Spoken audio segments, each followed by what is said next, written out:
it isn't a race factor.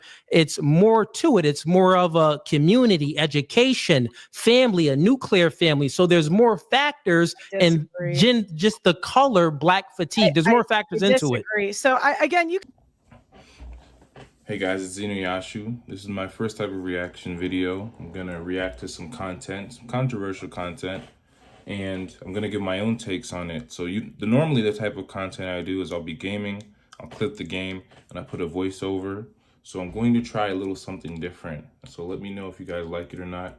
I have 3 different clips. We're gonna play them, and I'm gonna give my reactions. And let's see what they're talking about. Spooky. I just came across something called black fatigue. And basically, it's white Americans are sick of our shit. I got news for you. Black Americans are sick of your shit. Black people are sick of black people's shit. Basically, society is saying that they're tired of how black people are blaming things that have happened to us historically in the past. And they are also now adding different things that they have seen in society to that behavior as well. Yeah, so I think there's truth to that. People are seeing things in society, and with social media, now we can call it out. Black people calling out other black people. And so maybe white people were calling out black people before, but now it's so fed up in the sense that what you'll see is, as we know, there's all different socioeconomic classes. Being Nigerian American myself, my parents immigrated here and they came to New York, they came to Brooklyn. And automatically, the difference between black Americans and immigrants was prevalent. So my parents grew up very family-oriented, family-based. There's respect of the family name. There's a Nigerian term, it's called respect yourself. So in how you eat and how you dress and how you speak. And so I remember my parents made sure to really, in my upbringing, distinguish me not sagging my pants. My mom even told me not to listen to rap music. I didn't listen to that. Well, I ended up not listening to her advice and listening to rap, but now I don't listen anymore because I see the problems that it causes. So yeah, I'd say black people are tired of there's stereotypes for every race. Asian people, whether it's you're a calculator, good at math, there's good stereotypes and bad stereotypes. Good stereotypes for black people be, oh, you're good at sports. Oh, you can dance. Oh, you season your food well. Bad stereotypes, I didn't do nothing. The ebonics, the theft, the inclined to violence and heavily emotional. Indian people, they're stinking and not taking showers. Chinese people can't driving. Asians, so there's white people can't dance, can't season their food. So there's stereotypes, good and bad. Good things. High credit score for white people. Asian people, good at math, good at karate. There are stereotypes for every race, but now we're seeing that stereotypes are being proven true. And so it's on you to act in a way that is befitting of yourself, to disprove the stereotype. People have their own preconceived notions in their mind. You act in a way, in a manner that is respecting yourself, beneficial to yourself. Show that you are different from the majority. And a lot of black people are fed up with, so the lowest denomination representing the majority. Like loud mouthing or maybe, using certain words or certain behaviors in public. Things that black fatigue seems to be growing, especially within the black community. There's a growing frustration within certain behaviors and more people are starting to speak up about it. White people, black people, Hispanic people are saying we have black fatigue because of the behavior of some black people. Behavior. It's not racist to call black people out for their behavior and what they're doing to society. And so she makes a very good point there. It would be, so what goes on is, if you as a black person call out other black people's bad behavior, you're labeled, or better yet, you're a white person and you notice there are poor traits and you call them out, you're labeled as racist. If you're any other demographic and race and you label out the pattern recognition of bad behavior in the community and you simply give your own opinion, you're labeled as racist. You're called names to keep you silent. Even though you are seeing objective reality with your eyes, your pattern recognition, you are being told to keep silent. Hey, you're not black, so you can't speak on those matters. Where if you replied in any other subject, hey, you have a financial problem, someone else from the outside and analyzes it and gives you a solution, you solve the problem. But now in the black community, it's like, hey, let us solve our own problem. Don't say nothing about this. And so I'm Nigerian American, so my culture is a little different. If I'm on a job application, I'm gonna put black. There's no Nigerian American box. However, I can, from an outside perspective looking in, a second generation, I was born in America, my parents weren't. We have traditional differences. And if you say anything negative about the black experience, about the black family, if you notice anything and you say what you're noticing, you'll be deemed a racist. You'll be deemed a coon. You'll be deemed an Uncle Tom for simply saying what you see. At this moment, I'm glad people are noticing this because it's been so many years and it's finally catching up to y'all. So is there some truth to it, or is it just another form of racism? And how come so many black people are starting to speak up about this now? Either way, we got a lot to talk about today. Now, black fatigue is a growing term in the social media world, a phrase that's meant to explain a rising frustration, dissatisfaction, and even resentment towards a small portion of the black community and some of the dysfunctional behaviors that are increasingly being called out. But here's the thing, this isn't a new term. The phrase black fatigue was originally coined in 2020 by Mary Frances Winters, a black author from New York. She was inspired to explore the concept after hearing the same phrase come up again and again from black millennials. "I'm tired," they kept on saying. The exhaustion wasn't just physical, it ran deep, tied to emotion, history, and identity. In her book, Black Fatigue, How Racism Erodes the Mind, Body, and Spirit, she explains that the original meaning of the term was about the centuries-long toll of the systematic racism passed down through generations. Now that was the original definition, but now the term has taken on a completely new meaning. Now to black fatigue, it has recently been turned into a feeling that some white and black people have who say they are damn tired of foolishness of some black people. It is a completely behavior-based issue. And when white people, black people, Hispanic people are saying we have black fatigue because of the behavior of some black people, we've all seen it. We all know what it is. It's everywhere. There are thousands of TikToks on it, posts all over X, YouTube videos, and even some mainstream outlets starting to cover it. I only started hearing about this term very recently, and at first I assumed it was mostly coming from people outside the black community, but to my surprise, a large portion of the conversation is actually being led by black people, and that's when I knew that I had to do my own research by looking into this and sharing my take on it with you. Many of the most viral TikToks on these topics are coming from within the community itself. Black fatigue is real. Everybody is tired of black people, but it's two specific types of black people that everyone is tired of. Number one, everybody is tired of loud, ghetto, and ratchet, and violent, and mean, and angry all the time. Everybody is tired of them. Nobody wants to deal with them. Even other black people do not want to deal with these people. You know when you see them in public, you know when they're going to give you attitude at the CVS. Everybody knows it, and they want to avoid it. So to expand on his point, and what the white lady kept reiterating, notice how she kept saying it's behavioral. It's not because of the color of your skin. It's the content of your character. If the content of your character is good, we rarely is good behavior reaffirmed and addressed. If you're doing something bad, people want to speak on that bad thing so it can stop happening. If people are murdering people, people end up going on social media and talking about, hey, this is bad. We just had the whole Palestine thing and the murdering, and people are addressing it. And so people want to speak on social issues so that that atrocity could stop happening. Whether it's speaking on prices or just speaking on different things. And so there are different, it is a set of behaviors. Why are you always angry? Why are you so quick to violent? Why are you so emotional? And I know the answer to these things, but there are people who are boxed into different categories. And so unfortunately, it is a minority representing the majority. And so we'll address how we got to this, but let's see what else we got. Let me go to get these other folks in before. So right now it's Amira's turn to speak.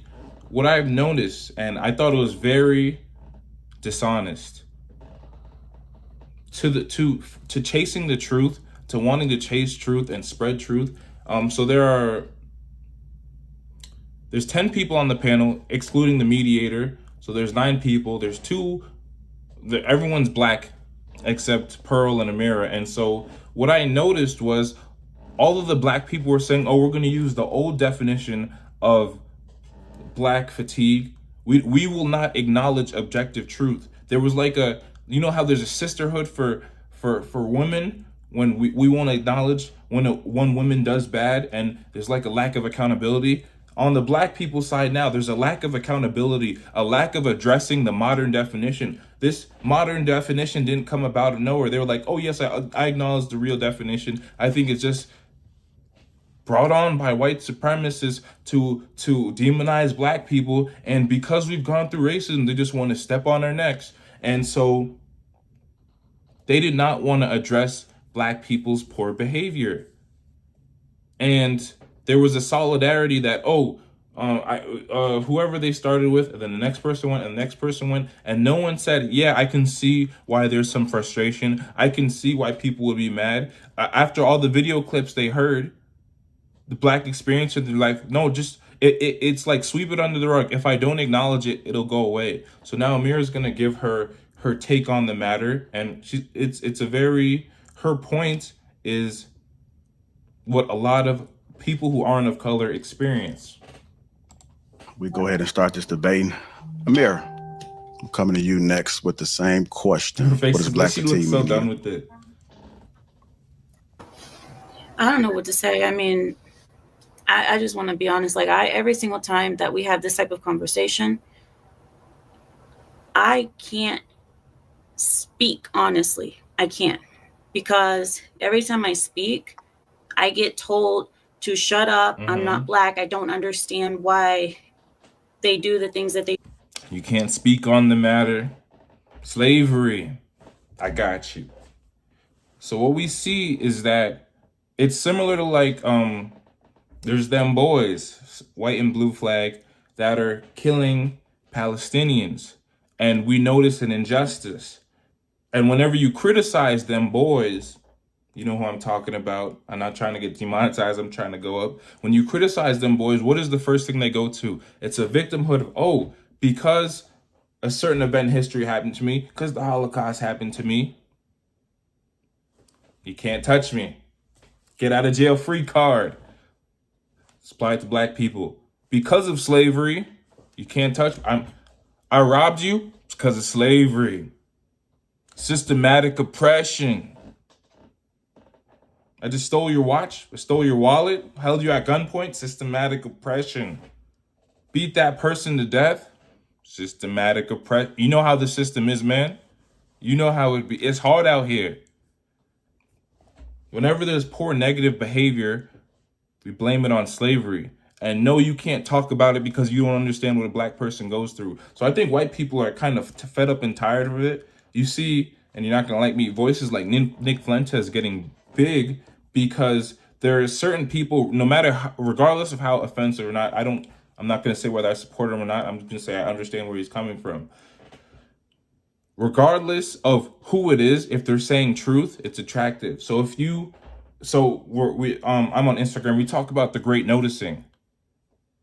We notice that one group of people who are underrepresented in population size has an overrepresented amount of control in society, whether it's the news networks, whether it's the movies, whether it's entertainment and music, whether it's politicians lobbying where the money goes, whether it's the laws that can be pushed in court, whether it's to where our tax dollars go. This little group of people has a great amount of control over so much, and it's called the great noticing. There's a great noticing for black people as well. Noticing patterns happening as well. And every time we have a conversation, we can't go on anywhere because, oh, racism.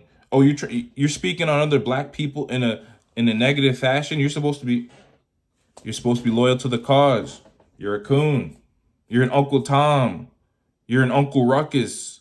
And so I think people are essentially tired of the labeling. Is it true or not? If it's true, if the shoe doesn't fit, don't wear it. If it's true, fix the behavior and we can get somewhere. But we can't get anywhere because we name call. After you name call, oh, you're a white person. Hey, guy.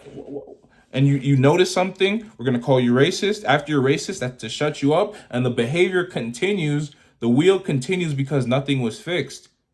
They're noticing the behaviors. They're calling it out. And they want to get to a solution. But because you call, and you can't get to a solution without calling it out. But because you call it out, you're racist. And now we're going to keep doing it. The wheel continues. So a lot of people empathize with her point. You can't speak on the matter because you're not black. You can't talk about it. You can't speak on black issues. You's the one who did it to us. We'll get into that soon. We do.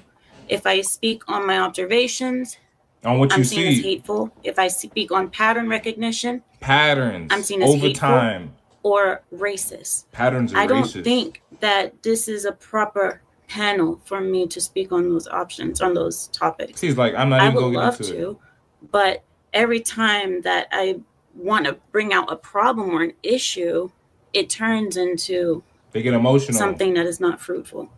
That's discernment right there. I don't didn't cast know your what the pearls topic on was swine. before I If they came not on going to here. listen, don't I'm give you sorry. good advice away. Yeah, but you can speak on it. And so that's wisdom. I think she did the best thing possible. Respect to Pearl for standing up and speaking, but you see two different sides. The white people who are done with it, and they're going to say, no, I know what I see. The numbers and the facts.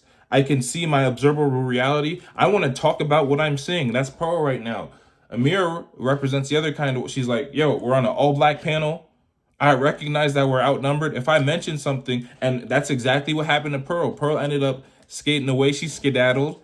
But I bring up stats. I bring up anecdotal evidence. The stats are racist. Your anecdotal experience isn't the majority. She put up all her cards, tried to show her hand, and then they was like, no. It was like, you are just a racist lady who's projecting. There is no black fatigue. It's created by the white man. The white man made black fatigue. It doesn't exist. If anything, we're fatigued of you guys. And so wisdom, Amira represents, so I think Pearl and Amira represent two halves of the different white coin. Pale and paler.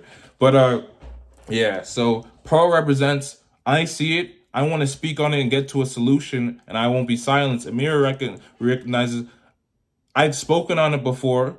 With wisdom, if I speak on it in this panel, will it just fall on deaf ears? Who's it going to benefit? And I think that her speaking on it would have been better because there's an audience.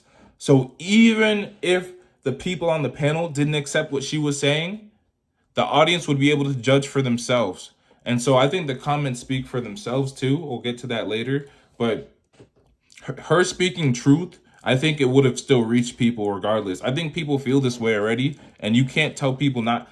You as I said, people see the observable, the objective facts with reality, and for you to try to change them and say, oh, you can't feel this way because of X, Y, Z.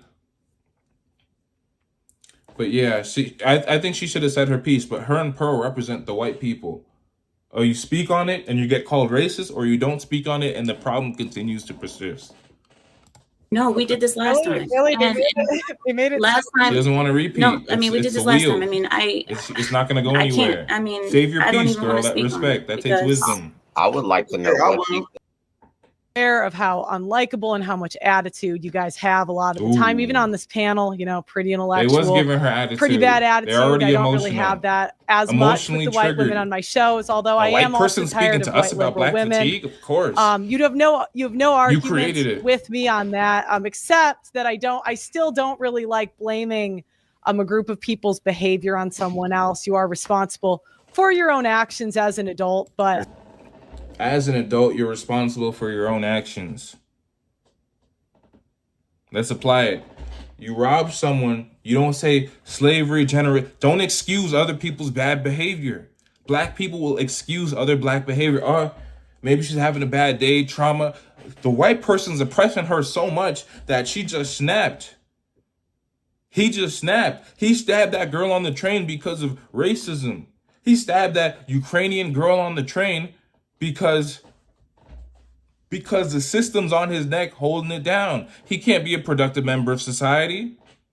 You know how it is. Slavery. Get out of jail free card. And so whenever you speak about matters like that, what you see is so we do have people that make it. And we're like, yup, we'll be like black excellence, black boy joy, black girl joy. We have all these terms to boost each other up. But when it's time to reprimand the worst of us, instead of reprimanding them and saying, hey, this is wrong, we excuse the bad behavior. If we do good, oh yeah, we're black. You know, we made everything. Yeah, y'all come from us. Y'all come from Africa. But if you say anything, if anything wrong persists about black, you know, slavery, y'all don't want us to win. The system wasn't made for us to win. If I do great, it's because of black excellence. They can't keep us down. But if I do mediocre, I have the slavery card. Systematic oppression.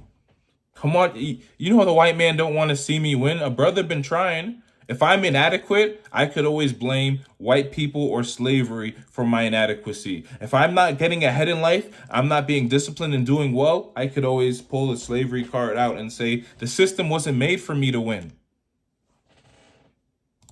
I do agree that white women are annoying. You will gaslight us and pretend that white people have the same issues, but in real life, I've lived in mostly black communities and mostly white communities. And when I was in a white community, there's a lot of issues that I did not see that I did see when I was in a black community. You can get mad and get angry at that, but when I was in the black community, you know, I would see people shoplifting. I never saw that in 20 years of living in a white community. Why my deodorant locked up? Why is my Old Spice locked up? Why are the boxers locked up? Who's taking the boxers? Who's stealing from Walmart and Target? I can't get stuff without it. Hey, I want to get the boxers. I want to get the deodorant. Oh, let me get my key and open it for you. Y'all can't not steal. Things like that. So again, you can gaslight white people and say it doesn't exist or we're making it up. But at the end of the day, we do believe what we see with our eyes. And the other thing is, you said white women and bestiality or something with dogs.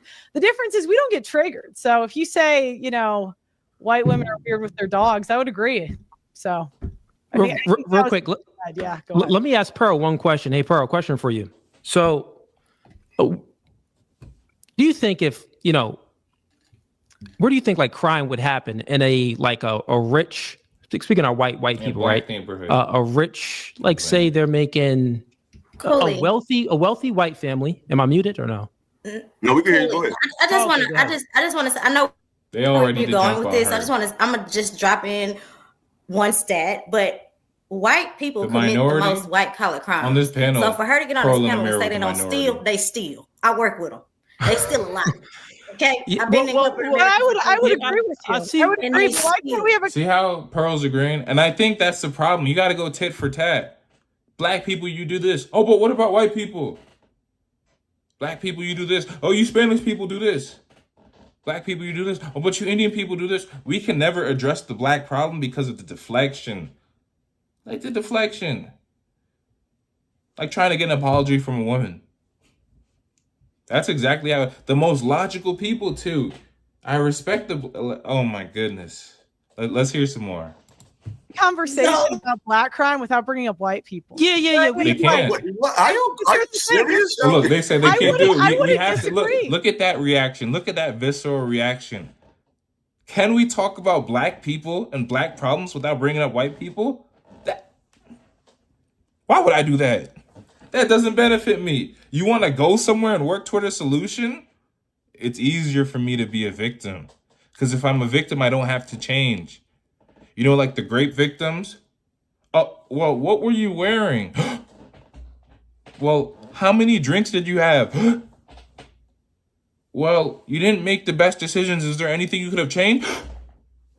You don't feel bad for me? Don't you know I'm a victim? There was nothing I could have changed. You're supposed to feel sorry.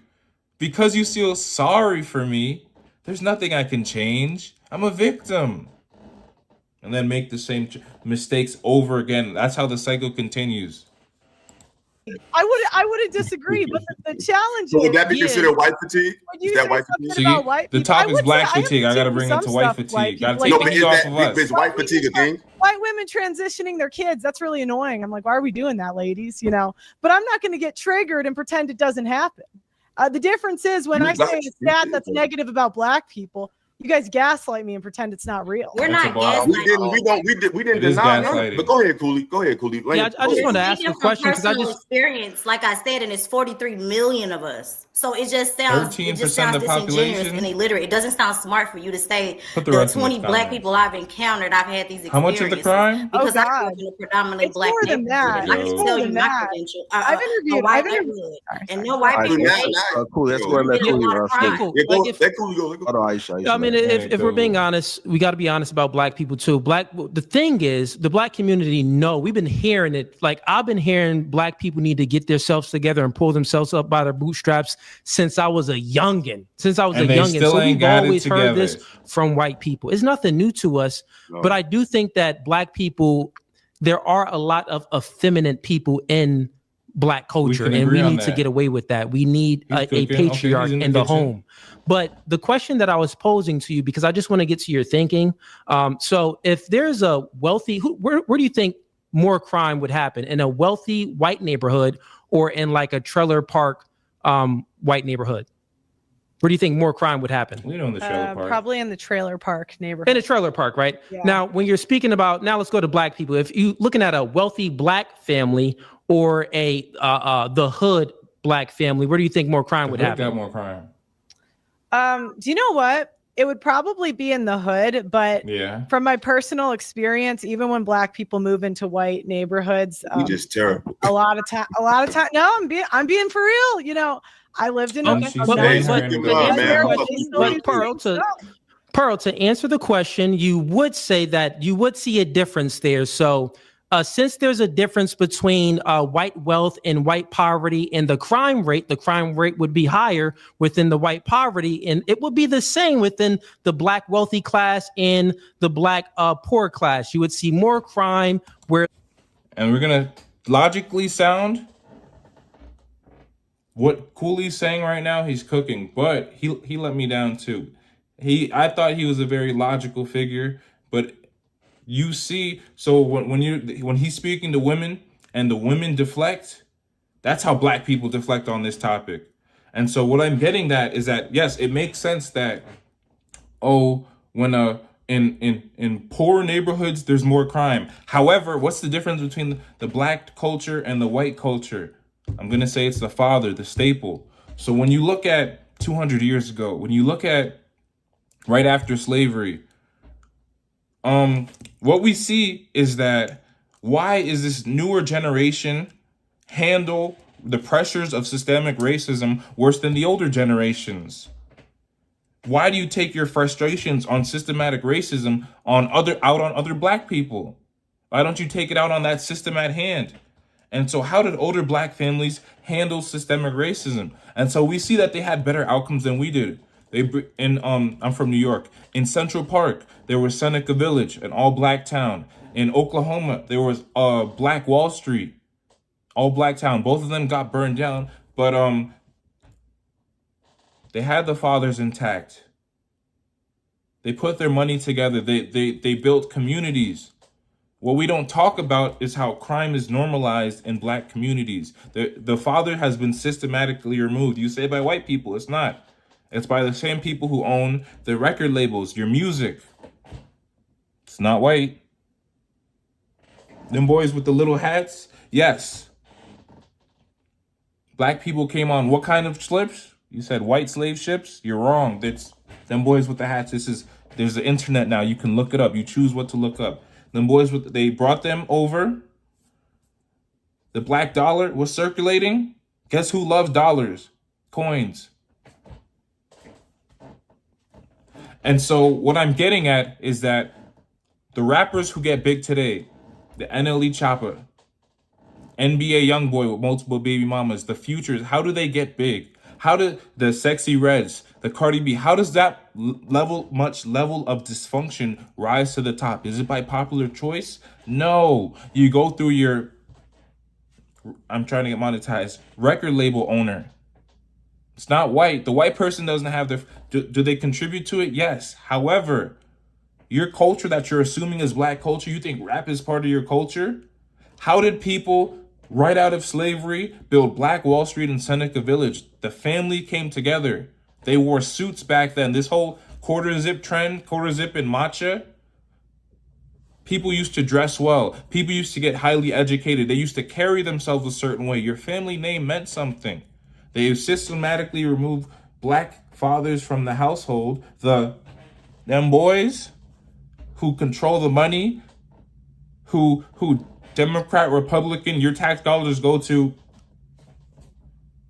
male, woman, your tax dollars go to, they systematically led the feminism movement because they own the media.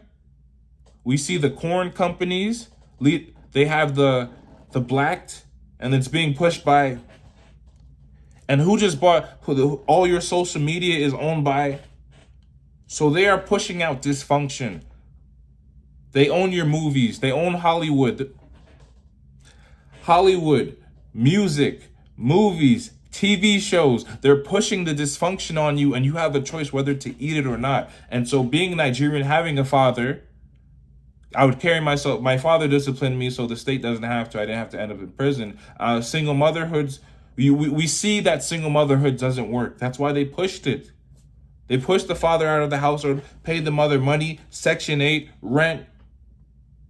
She leads the household now. The household stays in dysfunction. Guess what's attractive now? Rappers are attractive. The women choose rappers. They choose killers. They choose scammers.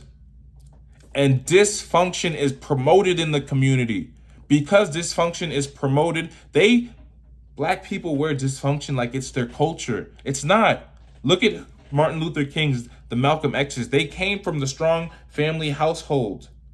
Understanding where you came from. And so you buy into the dysfunction. You think Drake is your culture. You think Future is your culture. You think NBA Youngboy is your culture. And now when anyone calls out your culture and how it's dysfunctional, slavery, systematic oppression, not understanding that this culture has been pushed onto you by them boys who own social media, them boys who own the movies, the boys who own, who was Michael Jackson beefing with? The record label owners. Who was NWA?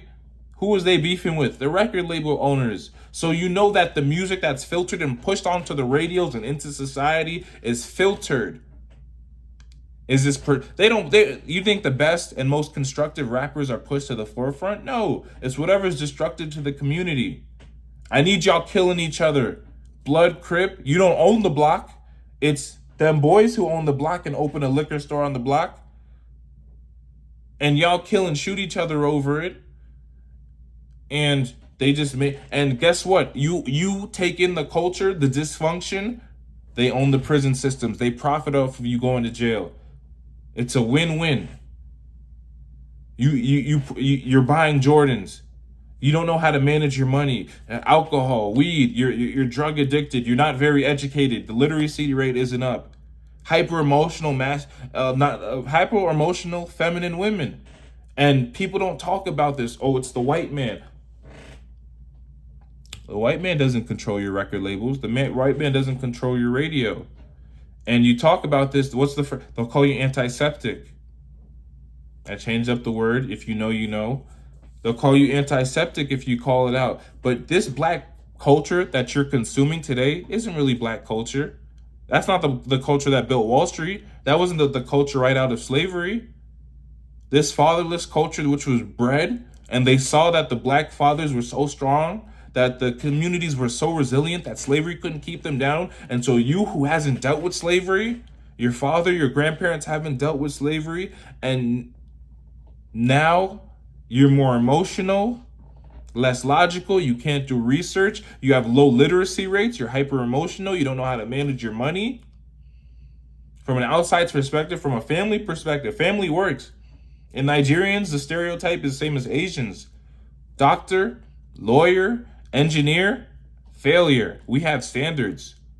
There is no standards in otherwise. And what we're saying, so I disagree with Cooley. What, wealthy white neighborhoods, poor white neighborhoods have a higher crime rate? Wealthy black neighborhoods, poor black neighborhoods have a higher crime rate? No. How is this Harvard girl in the wealthy community going and becoming a baby mama to a criminal, to a felon, to a SoundCloud rapper, to a dude who reads at a 4th grade reading level, if not below that? What is promoted in the culture? Being a thug is attractive. Being a scammer is attractive. The dysfunction is pushed and someone profits off of that. And it's not white people. It's them boys. And it's been a subvert culture. And they win by divide and conquer. I need the whites versus the blacks. I need the men versus the women. I need the Democrats versus the Republicans. And you can't see who controls all of that. Who gets your tax dollars? We can argue all day. Democrat, Republican, send $60 billion to them boys. There's less income. This is true. So if we just take that into account, well, yeah, why? It isn't a race factor. It's more to it. It's more of a community, education, family, a nuclear family. So there's more factors, and just the color black fatigue. There's more factors into it. So again, you can. So okay, are you saying being black is synonymous there's an ethnicity thing that's unique to black people? Yeah, I would say. Yeah, and this is just my personal experience. Okay, got it. So this is just unique to black people. That's what I want to.